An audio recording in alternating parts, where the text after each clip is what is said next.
Hello audience, this is Taylor Hentrup with Cinema Schifezza. We review movies here. We review B-movie clips, skin flicks, black flicks, green flicks, white flicks, and we even do pornographic reviews sometimes. The reviews themselves are pornographic. We don't review porno films here because we're a family show. Yeah, we like to keep it nice and safe here. But today, we realize that we're in the deep Chicago cold, the deep Chicago crime rate, and I feel like a little bit in danger. I was wondering if there's any place else we could go to that has a little bit more heat, a little bit more pizzazz to it. I think we should go to the Philippines. The crime rate's a lot lower there, and it's a lot warmer. Mm-hmm. We're accepted there. We should go, right? Wow, the Philippines looks great. Yeah, it really does. So Jack, today we're gonna watch the only film that the Philippines has in their possession. It's an oppressive regime. The only film that they have is indeed Bela Lugosi meets a Brooklyn Gorilla. Now, a little story behind this film. One day I went to a GameStop in 1993, and they had this little four-disc set of a bunch of horror films for 99 cents. I'm like, hell yeah! 4 horror films for 99 cents? And one of them was Bela Lugosi meets a Brooklyn Gorilla. I wish I could forget that I'd seen Bela Lugosi meets a Brooklyn Gorilla. It's not necessarily awful, as you'd think. It's kind of like a sappy 50s little like adventure film. It's a kid's movie. But there's so much more with it that I think is kind of interesting. This is at the time when Bela Lugosi was on a mass amount of morphine. So as you watch this film, you must understand that you're watching a drugged out man that is dying as you're watching this. Makes you kind of feel the same way, right? It's funny because he was really in pain. Yeah, he almost died. So with the film, our two leads are Duke Mitchell and Sammy Petrello. Even though the film was called Bela Lugosi meets Brooklyn Gorilla, he's not the main character.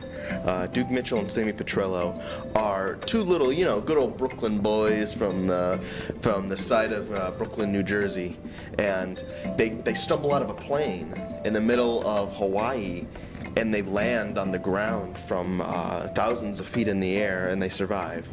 Good for them, I know, right? Kill or be killed. This is the law of the jungle. And here? What have we here? Who are these men? What can they possibly be doing in this cruel tropical wilderness? Fuck! They stumble across the villagers in the land, and the villagers are very open and quaint with them. And our two heroes find themselves actually at home in this area.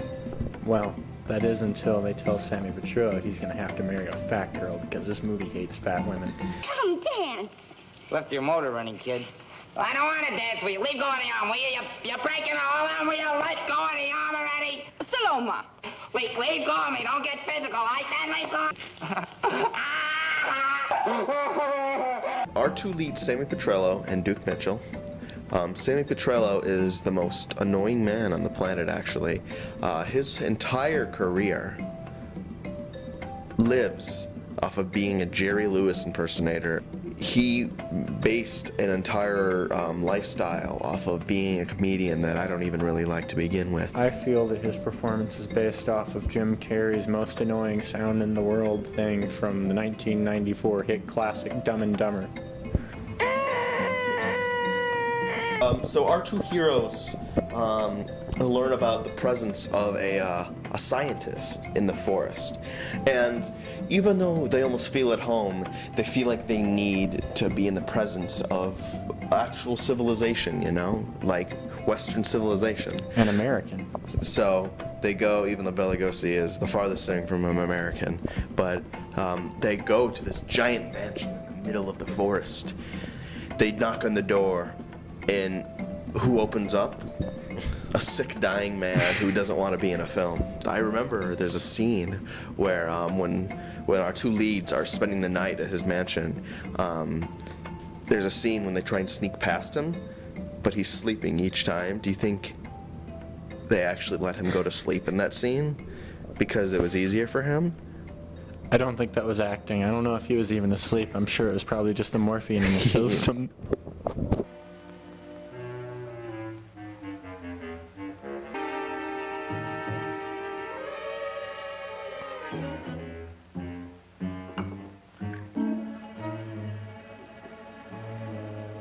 The title kind of, does it give it away that... Yes, it does, because he doesn't just meet, like, the gorilla.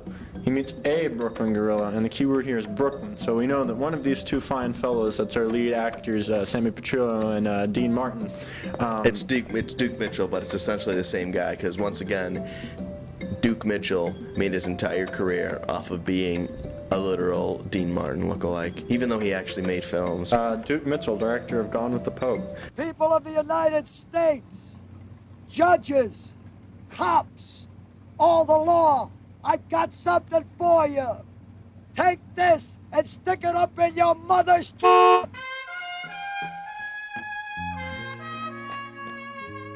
The key word here being Brooklyn, because it means that one of our two fine lead actors is going to be transformed into a gorilla at some point, and unfortunately the filmmakers were not merciful enough to turn Sammy Petrillo into a gorilla, and so Duke Mitchell becomes the titular Brooklyn gorilla that Bela Lugosi does meet. Duke Mitchell's the kind of guy that if he ever went to war, they'd call him Brooklyn in the flanks. He'd be the first one to die because he's the pretty boy. Essentially, Duke Mitchell passes out in the mansion of Bela Lugosi after they're staying there. Sammy Petrillo was busy fucking with his test tubes, and Bela Lugosi got really angry, so he got his big henchman man to inject Duke Mitchell with the gorilla disease.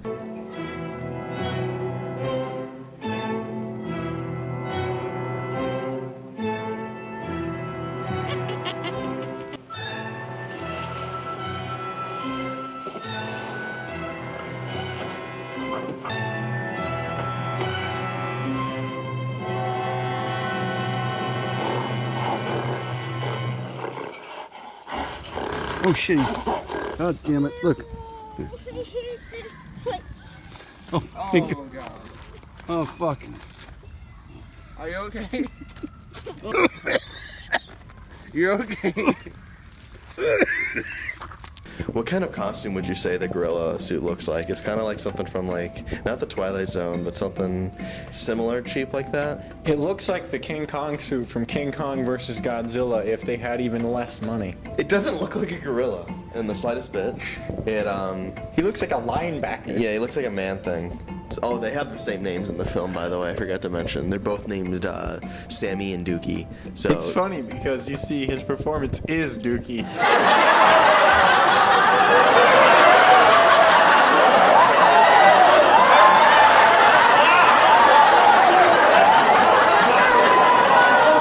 How would you say he says Dookie? Dookie! Dookie! Dookie! You're a gorilla now, aren't you, Dookie? Oh, jeez, you become a gorilla! Oh, you're the Brooklyn gorilla!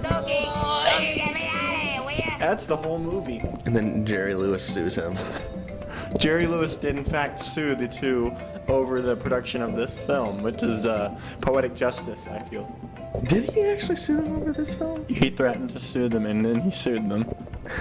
What an asshole. Jerry Lewis, an asshole. Who would have guessed? How old? He's still alive, isn't he? He's only alive out of pure spite. Yeah, holy shit. And the king of comedy money. And Nutty Professor 2 Meet the Clumps money. Royalties, at least. How much money do you think he got for Nutty Professor 2, specifically Meet the Clumps? $7 in a chicken sandwich. And Sammy Petrillo soon finds that his best friend, Dookie, is now a Brooklyn gorilla. So he must find a way to save him. But they both escape from the mansion. They both escape and they wanna leave the Philippines or Hawaii or where the fuck they are. And they soon go back to the village, but Bela Lugosi is not having it, no. Did we even go over why Bela Lugosi wanted to make him a Brooklyn gorilla? It's something to do with, like, he wanted to bridge the DNA gap between, like, apes and humans. He wanted to and find the reverse missing aging. link. Yeah. And, but the missing link got away, so his best bet is to shoot it in the face, so. Why doesn't Bela Lugosi take a villager and make them become a Brooklyn gorilla? Does he want the pure white genes to be part of his gorilla? I don't understand. Why is it, there's tons of people that live around his mansion. You heard it here first, folks. Bela Lugosi was a fucking racist. Yeah. Get out, get your tickets now. But then they shoot Duke Mitchell and the movie's over. Bela Lugosi, no, they don't shoot Duke Mitchell, actually. They fucking shoot Sammy Petrello straight in the face. That's the moment in the movie. Yeah, Bela Lugosi goes to the village to shoot the big fat Brooklyn gorilla, and Sammy Petrello, and in a heroic moment, screams "Dookie!" and stands right in front of the Brooklyn gorilla and gets shot straight in the face. He slowly dies, and it's very sad. But wait a second! He wakes up! It's just a dream! It's just a dream! The whole time! So the film, it's a dream. They're actually men in showbiz. They're successful Dean Martin and Jerry Lewis impersonators. Well, it all comes full circle because they were on their way to a USO show, and if I were a soldier and they were my USO show, I would desert the military. It's Wizard of Oz, pretty much, where he wakes up and all the characters that he met while he was in the Filipino-Hawaiian Islands, they were real characters. He sees his big fat girlfriend that he actually falls in love likes with. her. Yeah, he actually loves her in real life because why? He's like, Oh boy, I'm getting laid. He's only 17. He's like, oh boy. Is his name Petrillo or Petrello? does it really matter? He's unfortunately rest in peace, Sammy Petrillo. He died in August 2009. So rest in peace, Sammy. Duke Mitchell died in the 80s, so we don't give a shit about him. This was the only film that Sammy Petrello really started, actually, because he had a career as a he owned a successful comedy club in the 1960s, and he even started the career of what's his name from Superman 3? Richard Pryor. Yeah, the good guy from Superman 3, and like he's had a fairly successful life according to IMDb trivia. So Jack, what would you say, what would you give this film out of something? I'd give this 4 fat jokes out of 5.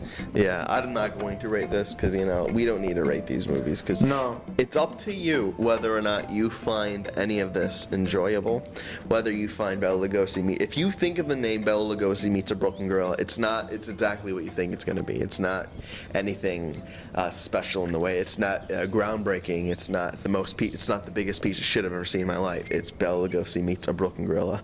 But there's just a lot of interesting things behind its cast, and we wanted to share that with you. Yep. Holistic movie rating systems where they give a number to a piece of subjective art. That's the cause of all the ills in society today. And that's why we don't do movie ratings. So that was a good first episode, I'd say, Jack. I had a lot of fun. Yeah, I think that was an ape of a good time. That wasn't that funny. That wasn't that funny. I don't know who this guy is. Oh my god. It's the Filipino government. Wait, no, not the props, asshole!